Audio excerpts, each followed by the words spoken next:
Greetings, ladies and gents, and welcome to this latest edition of Tales from Outer Space, where I take stories from across the internet and read them for your entertainment. This particular story is called Jess, written by Kasern. Jess leaned against the bulkhead door and let herself slide to the floor, her wrench dropping from her numb fingers with a clang. Her heart pounded, her ears rang, and she hurt all over. She was exhausted.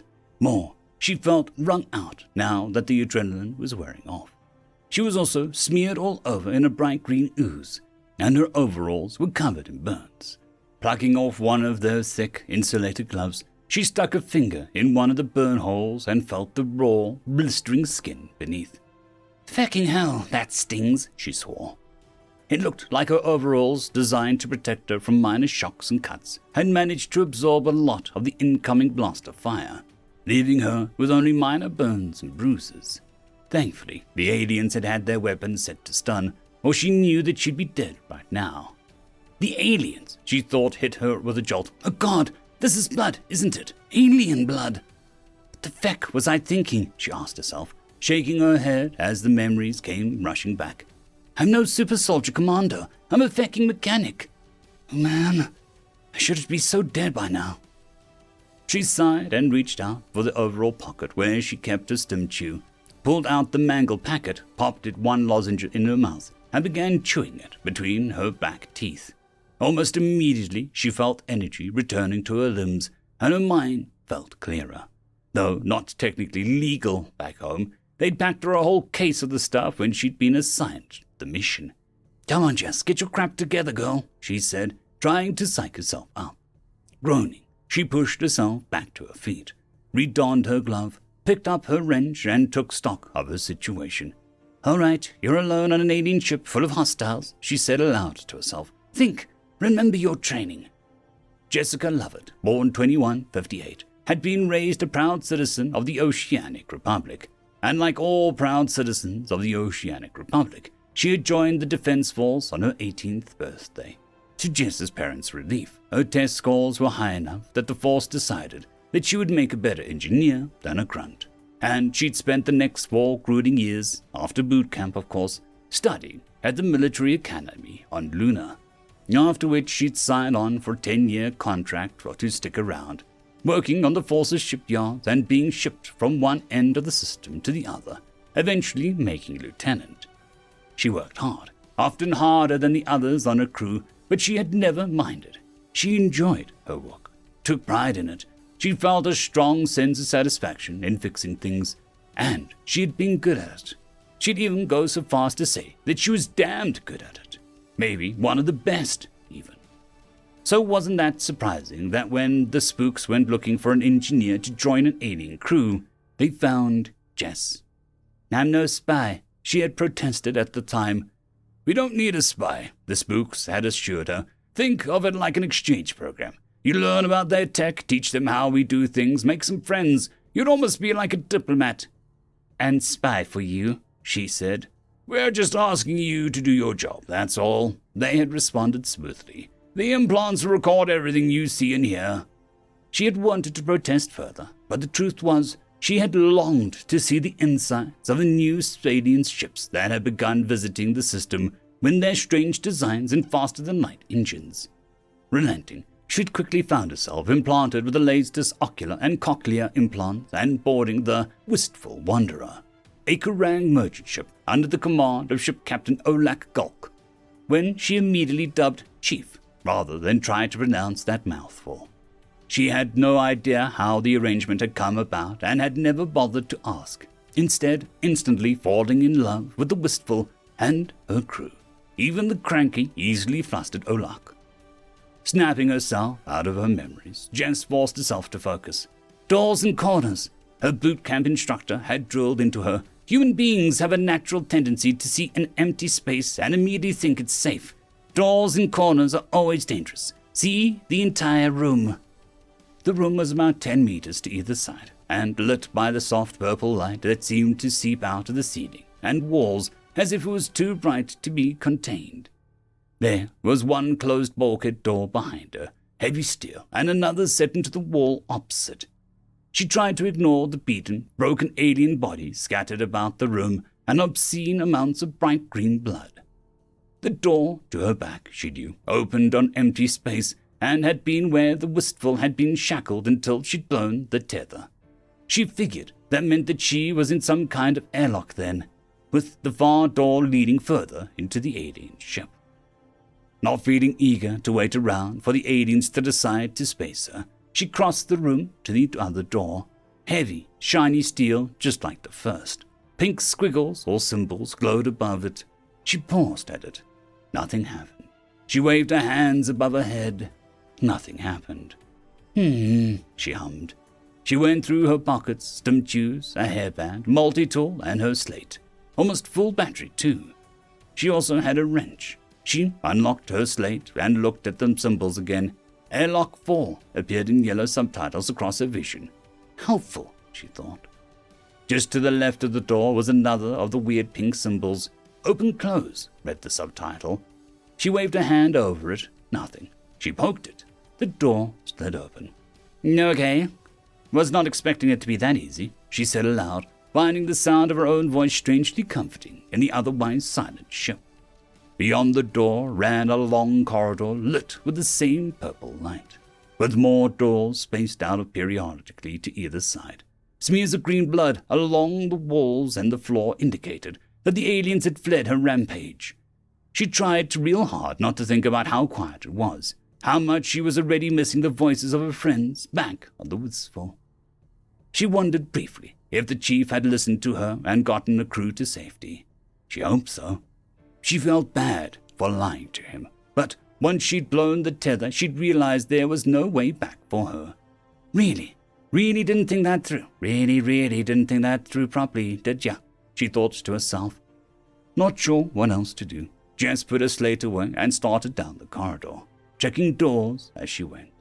Alien bathroom, alien bedroom, alien shower, alien kitchen. Each was as empty and as boring as the last, if Jess was being honest. She expected an alien slaver ship to be more exciting, more like something out of a sci-fi movie, covered in furs and leather and chains. But so far, it looked pretty much the same as the rooms aboard the Wistful. There were the odd knickknacks and personal mementos, but nothing she hadn't seen before. Eventually, the corner came to an intersection and Jess paused for a moment. From what she could tell, the side passage appeared to slope slightly, the one to the right going up while the one to the left going down. If this were a human ship, she thought, the bridge would likely be up and engineering below. She cursed herself, not for the first time. Her reckless charge aboard the ship without even so much as looking out a window to see what it looked like first. Hell, she didn't even know how big it was. Bzzzt! An overhead speaker suddenly crackled, causing Jess to scream and nearly drop her wrench. "Alien, can you hear me?" her voice asked, Jess's implant helpfully translating to English with only minor delay. "Jesus fecking Christ on a bike, mate!" She swore and waved her wrench at the ceiling. "Damn near gave me a heart attack." "Good. You have audio receptors and you understand me. That is very good," the voice replied, sounding somewhat pleased with itself. "I must please ask you to surrender or vacate this vessel." "Yeah, sure, buddy. Just give me a ride back to Earth and I'll get right out of your hair," Jess replied. "Buddy, my name is Monarch, not Buddy," the voice said, "and I have no hair." Yeah, I'm not your buddy, pal," Jess grumbled. "Look, I don't want to be here any more than you want me here, but I'm not the one that tried to take my friends and sell them as slaves." "Slaves? Yes. We have many slaves. You take anyone you like and you leave, okay?" the voice continued. Jess rubbed her forehead with a free hand. Bloody translators, she thought. Sure, they'd be helped to unify most of humanity, but talk about failure to communicate. "What species?" the voice continued when she didn't respond. "I don't want any of your bloody slaves, mate," she snapped. "Just take me to the nearest Galactic Council outpost, right?" No. You misunderstand. What species are you?" the voice said. "We have not seen your kind before." "You want to know what I am?" Jess said, hefting the wrench over her shoulder. "I'm seriously pissed off engineer is what I am." "I do not understand. Eek! What are you doing?" the voice shrieked as Jess started swinging her wrench against the wall panel. A few good whacks with a practiced eye, and the panel popped free, revealing the countless wires, tubes, and fiber connections that made up the ship's internal network. She cocked her head as she realized it was almost identical to the Wistful. Pulling her slate back out, she plugged it into the exposed panel and, protected by her gloves, began pulling and rerouting cables. The corridor lights flickered, and the voice cut out. "Thank fuck for that," said Jess, feeling her spirits lift as she replaced the panel and pocketed her slate once more. Whistling tunelessly, she continued on down the corridor. The odd smear of green blood where an injured alien had leaned against the wall encouraged her on until she came to another bulkhead door. Shrugging, Jess pressed the pink squiggle beside it, and the door hissed open. Jess immediately felt her blood turn to ice. Steel cages filled the hangar-sized room, cages filled with aliens from all over the galaxy. Most she couldn't even recognize as they stood or sat listlessly, dressed in rags, their eyes dazed. Some wept quietly, but most were silent. Spotting children amongst her, her heart turned hard. The few poor wretches that noticed her scuttled away from the bars in fear as she approached slowly, the wrench clenched in her bone-white knuckles. "You! What are you doing? How did you get out of your cage?" shouted a slaver from across the room, mistaking her for a prisoner and starting towards her. Jess turned towards him, and he froze, rooted to the spot by instincts long buried in animal parts of his brain. If Jess had bothered to ask, Oleg Golk would have happily informed his human engineer that he was well aware of her government's reasons for getting her aboard his ship. He wasn't a hatchling after all, and he'd seen dozens of newly uplifted species do the same. In fact, Oleg had gone so far as to make the offer to the Earth governments himself and incited something of a bidding war, along with a sizable payday. The wily ship captain had also arranged to get his hands on Jess's service record before he'd allowed her on board. What Jess's record had failed to mention, though, was that the hard-working, loyal, dependable, affable engineer had one wee little fault that had put a halt to her advancement through the ranks. She had something of a temper. "Children!" was all Jess managed to scream through the rage flooding her veins as she hurled herself on an unfortunate slaver. The slaves screamed and crushed against one another as they desperately tried to put some distance between themselves and the mad woman beating the captive to death with a wrench. Jess would likely have continued beating the alien to a pulp if she wasn't suddenly struck in the shoulder and sent sprawled against the side of the closest cage. "Stay down, animal," ordered another slaver from behind her. Pushing herself away from the stained steel bars, Jess spun with a snarl and smashed her wrench against the alien's head in a spray of blood. Jess's head snapped towards the sound of the more slavers approaching. String cheese sticks, her mind offered, as she took in the mess of thin, wriggling arms and legs sprouting from the middle and bottom of a narrow trunk. 3 of the aliens, like the ones that had struck her, were armed with heavy batons, needing multiple noodle-like limbs to lift them, while the 4th had an electric prod. The sight of the cruel weapons only further enraged her, and she rushed to the group. The slavers hadn't expected this and reacted slowly, too slowly. Before they could lift their own weapons, Jess was amongst them, her wrench landing sickeningly wet blows with every swing. The last of the slavers screamed and tried to flee, but she was not having it. Hefting her wrench over her head, she wound her arm up and threw it. The slaver hit the ground with a wet smack, green blood oozing from his skull. "Human," called a weak voice from behind Jess, and she spun about, fists coming up to meet the next threat. An emaciated-looking Kasern clutched the bars of the nearby cage, staring at her. Jess felt her rage dissipate like an early morning mist before the sun, leaving her feeling weak and shaky. With numb, ooze-covered fingers, she popped another stim chew in her mouth and said, "You're talking to me. Do you see any other humans around?" The Kasern laughed, which quickly turned into a hacking cough. Or maybe that was just how a Kasern laughed. She wasn't sure. She'd never heard the chief laugh, not even when she had left a whoopee cushion in his chair. Jess looked around. The Terran was right. There weren't any humans amongst the prisoners, at least not that she could see. Explains why they didn't know what I was, she thought. What's up? Jess asked, unsure of what else to say. The Terran looked upwards for a second, then back at her in confusion. Up? It asked. What do you want? Jess tried again. Freedom, of course, the Terran said. I'm a wealthy ship captain. Let me out of here, and I will see that you're well rewarded. Jess shook her head. Typical Terran, always thinking about money, she replied. I'm getting you all out of here, and I don't need no reward. At this, some of the other slaves perked up, and whispers began amongst them, picking up volume as they spread until the room was filled with the clamoring aliens begging to be let loose. Whoa, settle down, Jess said, patting the pair with a hand. I can't just let you all out and go and get murdered by the noodle aliens. Stay put for now, I'll come back for you. And, what if you get yourself murdered by, the noodle aliens? The Terran inquired. Would you leave us to bear the retribution of your captors and your absence? Jess swore and thought about it for a minute. Fine, she said grudgingly. I'll let you out, but you can't leave this room until I come back, okay? And if you don't come back? The Terran pressed.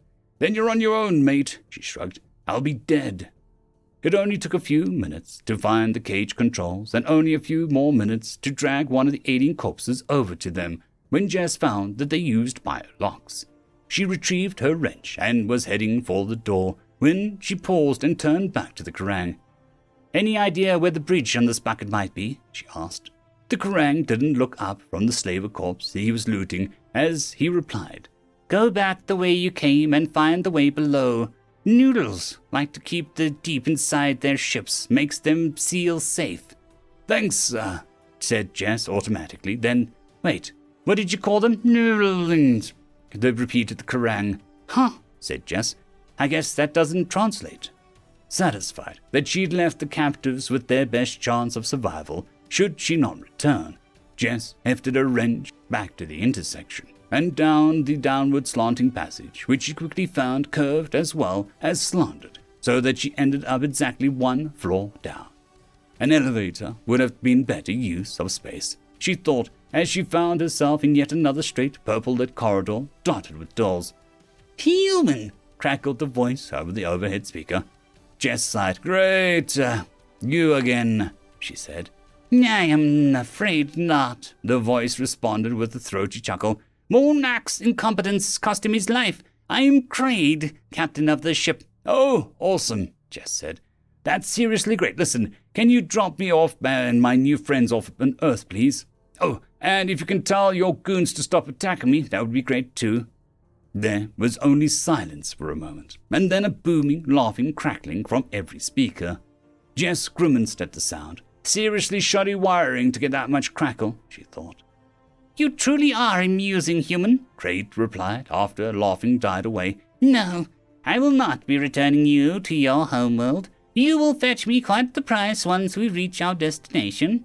The rest of my crew got away, Jess retorted. How long do you think you have until the council ships show up looking for me? The council? Who do you think funds our operations? Sneered Kraid. Who do you think buys our goods? No way, you're a lying piece of shit, Jess shouted. Sure, the Terran are capitalists to the core. The Terran, interrupted Kraid, suddenly sounding furious. Those greed-blind fools, do you know what it costs a race to be uplifted? Jess was but taken aback by the sudden outburst. We were less than a generation away from achieving faster-than-light technology, Kraid continued shouting. The Terran uplifted us, and we have spent the next 10 generations as a second-class citizens, as lesser sapiens. And, that gives you the right to enslave others, demanded Jess. I've seen your cargo. Almost all of them are uplifts. It gives us the right to take back what the galaxy took from us, Kraid screamed. You think I am alone, that I am some rogue element. The council has made all my people monsters. Look, mate, Jess said, scowling up at the ceiling. You've already seen what I can do to your guys when they piss me off. Do you really want to piss me off too? Useless lackeys with clubs, said Kraid. I am afraid you will find the rest of my crew far more formidable. You sure say that you're afraid a lot for someone so confident, said Jess. Jess took it to mean their little conversation was over when Kraid didn't bother to respond to her jab. Don't say I didn't warn you, she said aloud. Picking a direction at random, Jess continued her journey deeper into the ship. It didn't take long for her to start encountering more crew. Unlike the level above, the rooms on this level were not empty. "Whoa!" shouted Jess, pulling her head back from the doorway an instant before a blaster bolt took it off her shoulders. "Humans eyes here, send aid," she heard an alien shouting, presumably into a radio communicator of some sort. Great, she thought. "Hey, don't shoot, I'm here to surrender," Jess called to the alien. "You surrender?" called the alien back, sounding confused. "Hell yeah, bud," Jess said, and, taking a deep breath, stepped into the doorway, arms raised above her head. "See? I surrender." Amazingly, the alien holstered its blaster pistol and walked over to her. "Good, smart," the alien said, coming within reach. "I will get the big Jess brought her wrench down on the alien's head, splattering its brains all over her. The body crumpled to the floor. "I cannot believe that fucking worked," muttered Jess as she quickly retrieved the pistol from the alien's oozing body and looked it over. It looked like one of those plastic sci-fi blasters from a toy store, but it was remarkably recognizable as a pistol, complete with a roughly human finger-sized trigger. Hearing the approaching reinforcements back in the hall, Jess peeked outside. A group of 3 of the aliens were headed her way, blaster pistols in hand. Kraid wasn't messing about by the looks of things. "I surrender," Jess shouted, stepping out into the hall and wincing when a blaster shot past her ear. "Right, probably should have announced myself before stepping out." "You surrender?" the middle alien asked. "Yep," Jess said, dropping the alien with a blaster shot off her own, followed rapidly by the other 2. "How the feck are you guys so fucking stupid?" Jess asked, nudging one of the corpses with her foot and stuffing another pistol into her pocket. Preferring not to stick around to try her luck a third time, Jess continued down the corridor, at the end of which was yet another bulkhead door with a pink squiggle. She touched it. Nothing happened.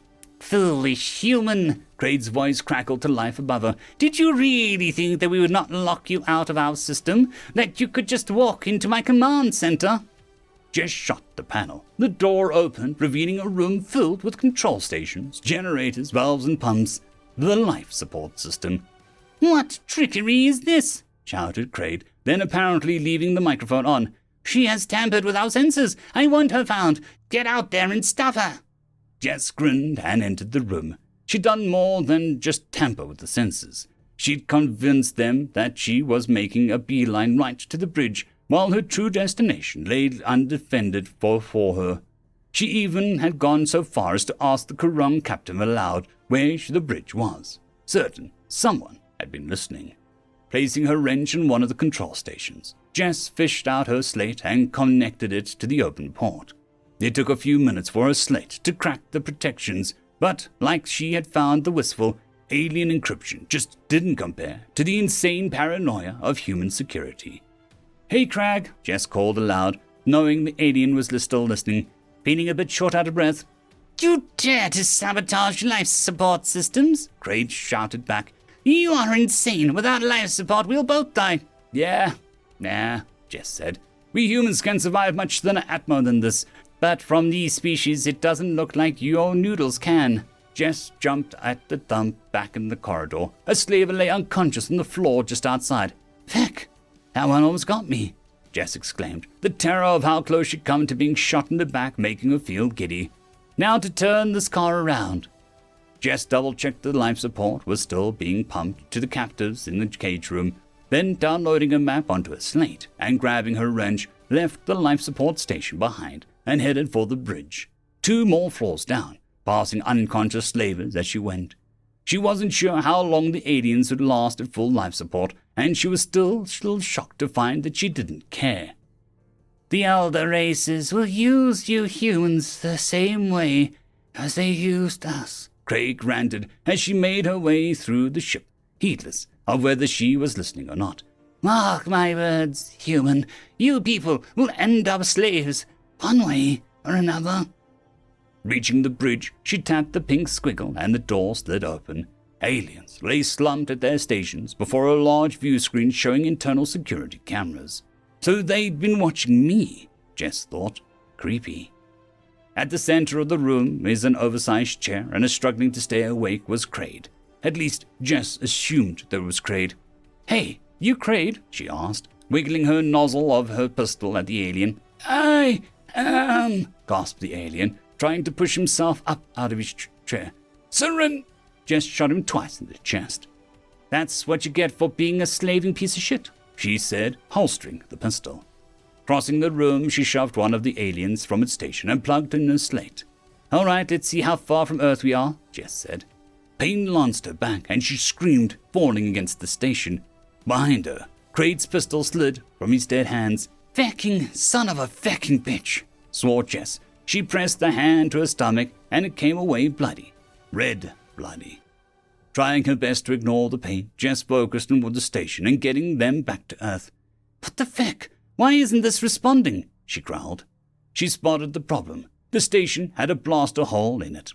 "So fecking lucky that you're already dead," Jess said to Kraid's body, clenching her teeth and dragging herself to another station. It took longer than she'd like to admit, but she managed to plot a series of skips back to Earth. She wasn't sure if the ships wouldn't explode from the consecutive skips, but didn't think it would. After all, it was either explode or starve to death in deep space. Feeling dizzy, the edges of her vision going dark, Jess opened communications and recorded a message, including a copy of everything her slate and implants had recorded. "This is Lieutenant Jessica Lovett. Feck, that's a lot of blood. Do not shoot. There are civilians on board. I repeat, do not shoot civilians aboard." End of story.